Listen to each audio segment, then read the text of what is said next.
Steve. Thanks for coming on the show. Tell us a little bit about who you are and the work that you're doing. Yeah, well, thanks for having me, John. I really appreciate you reaching out and us getting the chance to chat. So I work for Johnsonville Sausage. I'm the senior director of our learning and culture, which is kind of a newer position. Culture has always been a big thing for Johnsonville. So a lot of what I end up doing is coaching. So you might hear me talk about coaches and members. We don't have employees, we have members, Okay. and we don't have bosses or supervisors, we have coaches. So that's kind of how you'll hear me term that throughout our conversation. So I coach our organizational development and learning group. So anything to do with training, development, performance management. I also coach our human resources, which we call member services. And then I oversee our culture. So what values do we have? How do we instill our culture? How do we strengthen our culture? Those types of things. I've been at Johnsonville for about 12 years, and I've been in this role for 2. Wonderful. The culture and values piece, I'd love to dig in there. What is the culture that you're trying to create? Yeah, it really starts with our mission as an organization, which is very unique for any organization really, but specifically I think for meat and food industry, where our mission is to create an environment that requires each of us to fully develop our God-given talents and help others do the same. So when I think about that and I break it down, it's that creating an environment, right? We want to make an environment where everybody feels welcome, everybody feels that they can be their authentic self. We also want to hire the certain types of individuals that expect nothing less than personal greatness of themselves and others. And that they usually come in with that internal fire of desire to build and develop themselves. So it isn't like as an organization, I want to say, John, I'm requiring you to fully develop your talents. We want people that internally have that fire, because I have found throughout my career in human development, which has been about 28 years, it is much harder to help with people or to help people that have that burning desire within them rather than trying to light a fire beneath them. So that's kind of the culture we're trying to go for.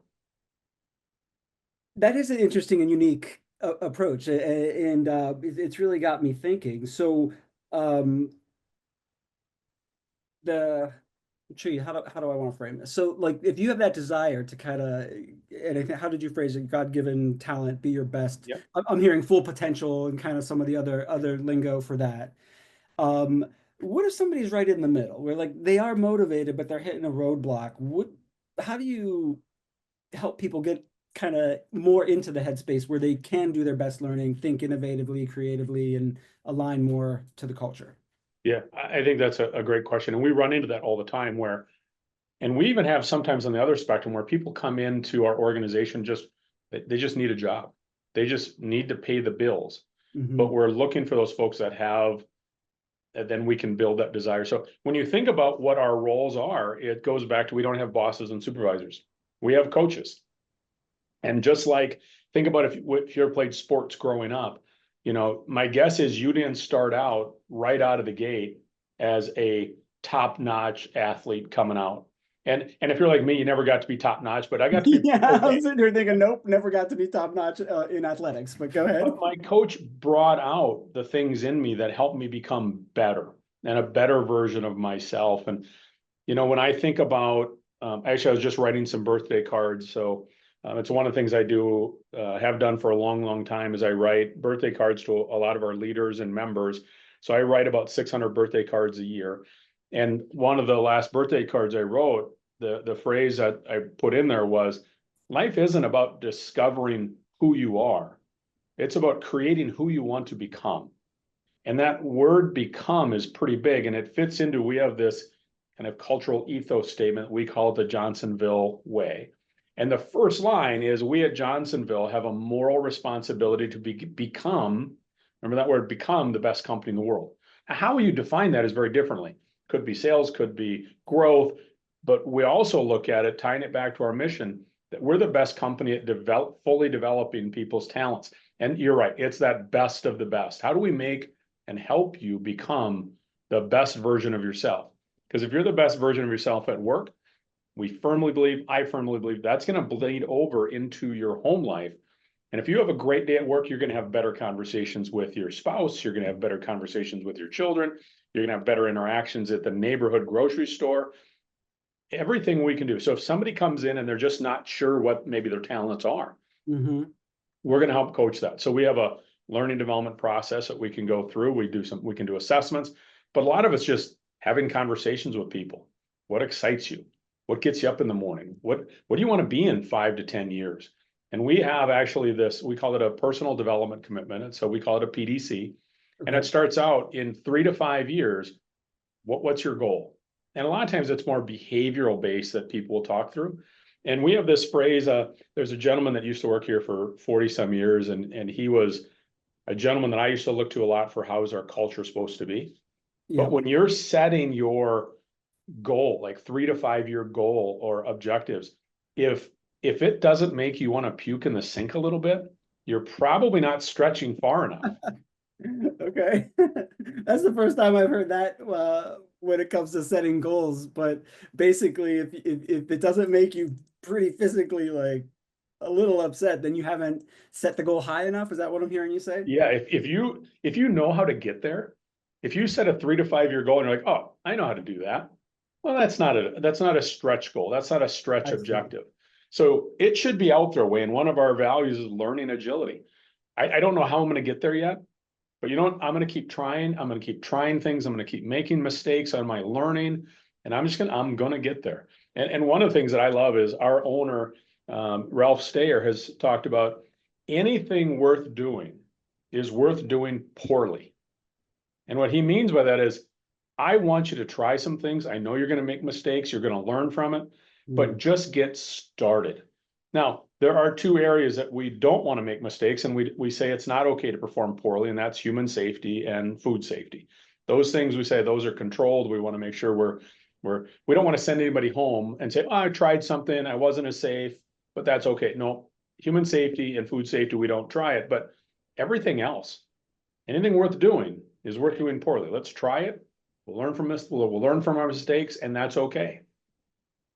On that safety angle, I'm hearing psychological safety kind of in a lot of the work that you're doing, creating that environment where people are able to grow and learn, make mistakes without feeling like they're going to be labeled as someone who always makes mistakes. Yeah.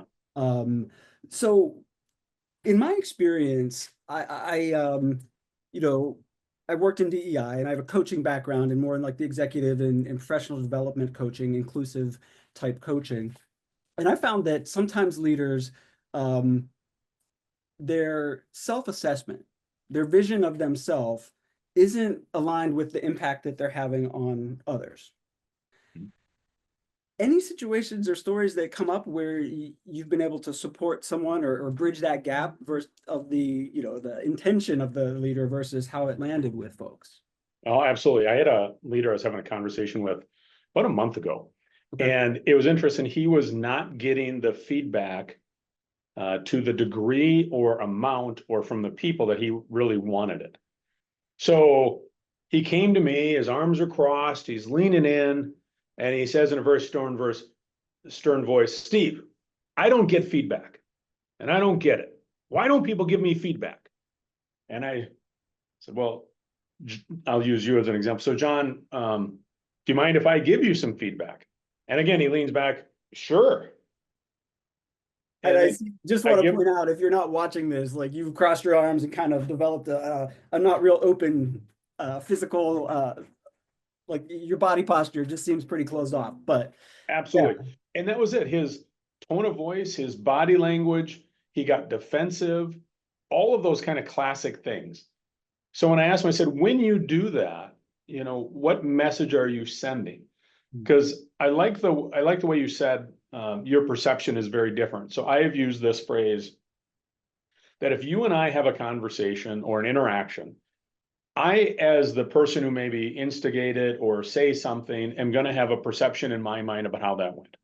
You're going to have a perception. And if I make you uncomfortable, your perception of that interaction is much greater reality than mine is. Because I'm not going to go into the conversation thinking, I'm going to make John uncomfortable. I'm going to put him on defensiveness. But if I did make you feel that way, I need to ask that. So the thing I asked this leader to do, and I picked this up from a colleague of mine, and I said, think about somebody coming to you with the hardest feedback you'd ever have to hear.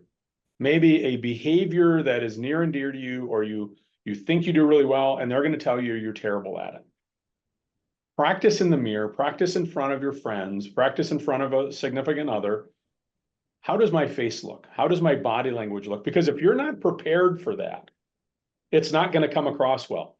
And I have found more times than not, if if you come to give me feedback, John, and I don't take it well, and I mean in my tone of voice and my body language and the words that I say, I may only have one or maybe two chances before you stop giving me feedback. So if I'm not prepared on how I'm going to take that feedback, it's probably not going to come across well. The other thing I've noticed is we just had this the other day. I screwed up. I was working with my team. I have 4 members that directly report to me, and I did something I totally screwed up. And in a meeting, I said, "Hey, folks, I just want to start the meeting with, I made this mistake and it caused some extra work for 3 of you. I know. I just want to tell you, I apologize. I didn't have the information I needed. I was trying to make the best decision, but those are just excuses. I just want you to know I screwed up. I apologize, and I am sorry I caused you extra work. I'll try to work on that in the future. My ask is, if you see me heading down a path, please correct me." And just the people kind of lean in and going, "Oh, okay, here's a coach that can actually listen and I can maybe give some feedback." But I think too many times we get stuck in our own heads that if I apologize or if I say I don't know something, I look weak and I look like I shouldn't be leading the department. And I've actually found it to be the exact opposite. That's a pretty powerful story, and you hear leaders being encouraged to be vulnerable, and I feel like that's a pretty good example. But I do like how you ended up finding strength through just admitting, and less that you admitted the mistake. In my head, it's like you just admitted what was the reality of it, right? Without trying to cover. And I imagine that gives a lot of license to people hearing that they won't beat themselves up or try to hide any mistakes that they have made or whatnot. That's great to hear and see that you're leading by example to these things that you're saying. Yeah, so I can say that about myself, but then I think the leading by example comes in when one of my members makes a mistake. How do I approach that? If I start out with, what were you thinking, rather than, okay, well, what are we going to learn from this? What would you do differently? How would you approach this next time? If I don't approach it with the side of, hey, you made a mistake, we all do, we're all human. Mm-hmm. But if I approach it in a punitive manner of, explain to me why you made that decision in a tone that puts them defensive, rather than saying, hey, you know what? We've all made mistakes. What'd you learn from this? What would you do differently? That creates that psychological safety for people to raise their hand and say, hey, either, hey, I just screwed up and I need some help, or I'm not sure how to handle this. Can I get some advice? I like that. What I've learned about the brain and the work that I do in kind of trying to work towards psychological safety, uh, you've kind of said it, but not in the language that I'm used to having these conversations around. But if you get feedback or you think that like you're gonna get in trouble or you're gonna get talked to about something, like it sets off the amygdala, right? That sets off that fight or flight kind of response on some level, and then the part of your brain that can actually hear that feedback, it doesn't it's not online at that point. It's like you're just trying to get through this situation with the least amount of pain, survive the Yeah. situation, so to speak. I like that what's in your work really um you know creates that space for that elevated mindset to come down to really be able to think critically. uh Peppered through this too, I hear a real concern for the well-being, not only in work, but outside of work. How has that shifted for Johnsonville, or you think the members' expectations uh, that their well-being at work or at home? Like, what's the responsibilities or the shifts that you see it now? Yeah, it really depends on, one, the member, and two, who their coach is, right? Because this is What I'm talking about is kind of our ideal or utopian vision of what our culture is. Okay. So we have coaches on all parts of the spectrum on there that we're trying to help across there. So it really still depends. But as an organization, we try to do the things that we think are going to be best for members to support their whole selves. So we have the things that a lot of organizations have, whether it's an MAP process for a member assistance program. We even now just partnered with a financial group that Johnsonville pays the tab, and our members can meet with those financial planners and help plan for their future, whether it's have big purchases, colleges, want to buy a house, retirement, whatever the case is. That's nice. But we try to think about those things beyond just, are you coming into work every day? But it's also, are you financially well? We have this brats for doers, and we call it Careville, that if you have a organization that you are excited about, you're donating your time, you can apply and we'll donate money to that organization, or we'll give you brats so that you can have a brat fry, which are always big around Wisconsin. Okay. So if you're having a fundraiser, we can help out with those things. We have a member giving drive every year where members nominate organizations that are near and dear to their heart, and Johnsonville sends out some money on that. The other thing that's very interesting is we had some members I want to say it's about 2 or 3 years ago now. It's still relatively new. It's a nonprofit organization that our members started inside Johnsonville, and it's just called Love Your Neighbor, which is, when we think about our 4 values, represent a compass. They're what guide us through decision making every day. So that's our visual. And love your neighbors, the magnetic north of our compass. So Hmm. this organization is member driven, it is member run, and all of the finances get donated by members or through fundraising within members. Like we have golf tournaments, we have different bake sales, whatever the case is. But the money that gets dispersed out from that is folks that are having, could be a financial need, could be a health crisis, house fire, whatever the case is. Because we were having that for years, right? Every organization does. Some member diagnosed with some disease that's going to take them away from work, or their house burns down, or gosh, no, who knows, Yeah. whatever. And our members would rally around and do like GoFundMe's or raise money and things like this. Well, some members had an idea of, what if we consolidated our efforts? Because here's the toughest part is, if they get it from, say, like Johnsonville, like a best place to work team or things like this, Hmm. technically that has to be taxed because it's coming from the organization and it Right. can be considered income. Where if we have a 503C, and if it comes through there, now it's tax free because it's coming from a charitable organization. Charitable So we organization. fund the money differently, but we actually have a nonprofit organization that is 100% just for helping our members when they have a unique and specific time of need. I So need. there's all of those types of things that we continue to try to do. That's a really powerful one, especially these days when we see a lot of unpredictable things that are impacting the lives of people. Yeah. Uh, the I want to go back to that mention of the aspirational culture, and that you have coaches that are like on that full spectrum. Everyone's individual experience kind of puts them somewhere on that spectrum of sorts. What skills are the most challenging, or do you run up against, that are hard for people to comprehend or Yeah. to take on to meet these, or to align to the values that your culture has? We've been rolling out a culture workshop because we used to have 9 core values, and we've Uh, driven that down now to 4 that are unique and distinctive to Johnsonville, that make us us, you know? And the one of our values is humble candor. And to me, that's the toughest thing because it so goes against the human nature. I mean, how many times have you heard, my mother used to say it all the time. My wife says it all the time with kids. If you don't have anything nice to say, don't say anything at all. And we don't learn from that.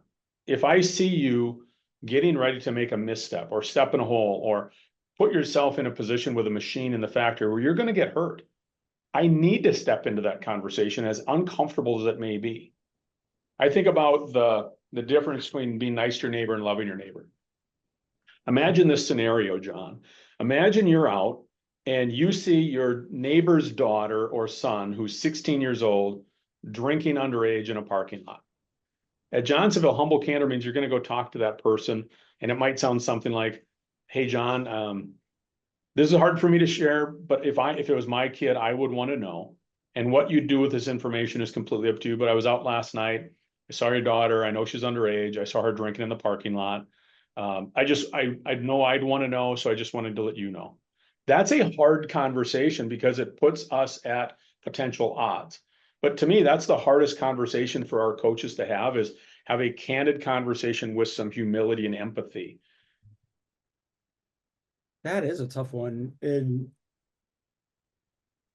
how do you go about trying to teach that? I mean, I hear like a lot of emotion skills throughout what's needed to do this work. Is that part of your programming and part of this Mhm. campaign to okay.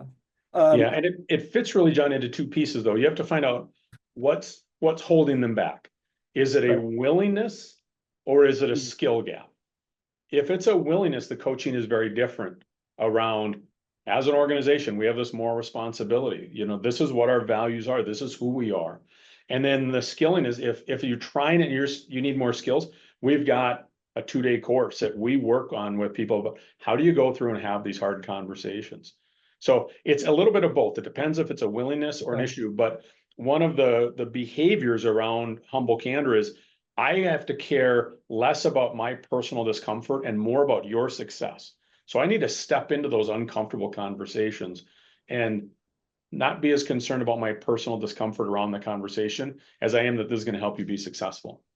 Yeah, in the example, it was kind of outside of work. I Mhm. imagine the humble candor could be more challenging if it's also positionally up or there's someone who has perceived power over the situation. It's a real challenging thing, and I applaud you for facing that and upskilling your team members to have those hard conversations. It's tough, Well, but and it's here's growth an example mindset. I'll share with you really quickly. I was talking with a coach and we were doing a role play, so it's not necessarily real world, but as we were doing the role play, it was something as simple as a member in the factory floor not wearing their safety glasses out on the floor. Okay. Happens from time to time. Members, it fogs up or they just don't feel comfortable with it, whatever the case is. And in this role play, the member said, well, I don't know why you're talking to me about wearing my safety glasses. I see Fred not wearing his glasses. I see Samantha not wearing her glasses. And the coach jumped into, well, we're not here to talk about John and Fred and Samantha, here to talk about you. And we stopped and we said, hold on, you missed a great opportunity to step into a personal commitment conversation. Is now it's John, I want to hold on for a second. I think I may have heard you incorrectly. Did you say you've seen Fred and Samantha not wear their safety glasses out on the floor? Well, yeah. And you didn't talk to them about that? At Johnsonville, it is about personal commitment. You're telling me you didn't care enough about their personal safety to have a conversation with them to make sure that they're protected, to make sure they're safe? When we think about love your neighbor, Johnsonville, that's what is expected of you as a member.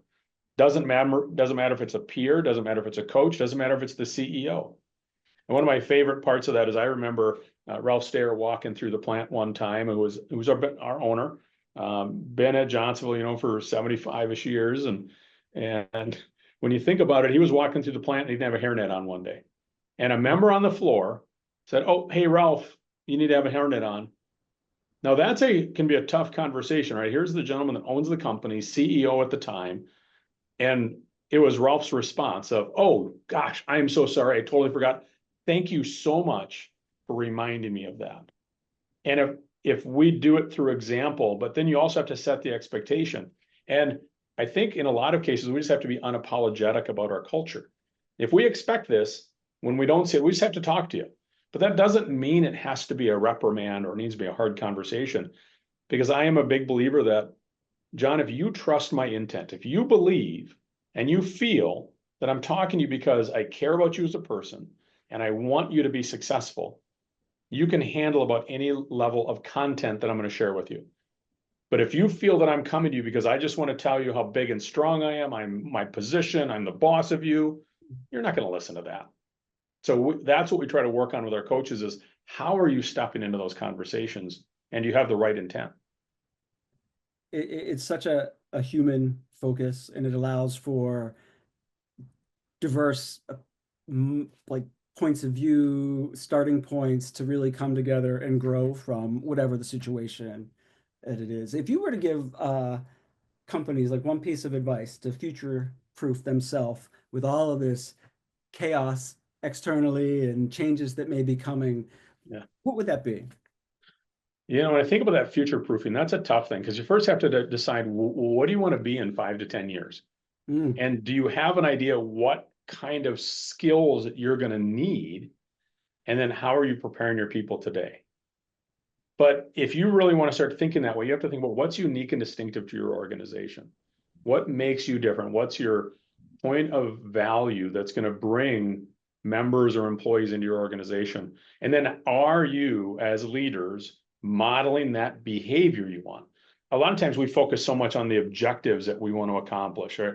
We want to grow our sales, we want to grow our profit margins, we want to right. grow our share. But it's about how do we want to behave as an organization and how do you develop some of those skills? Because we at Johnsonville, the one thing I love about Johnsonville is we have had numerous, dozens and dozens and dozens of examples where a member is coming into the organization or has been here for a long time and they are delivering amazing results, right? They're crushing it. They're knocking out of the park, but they're not living our values. They're not demonstrating the behaviors. We help them be successful at other organizations because if they can't live our behaviors, then they just can't be members here. But we've had other folks that they're living all the behaviors, but they're not performing very well. Well, let's see if there's another position in the organization that better fits their talents. It is about the behaviors that you want as an organization rather than what do you really want to accomplish, at least in my opinion. That is a great approach. And I think it has a lot of flexibility that could really help a company weather any storm ahead if they are staying true and aligned to their values and leading by example. Steve, this has been a really interesting conversation. Thank you so much for taking time to speak with me today. Thank you, John. I really enjoyed it.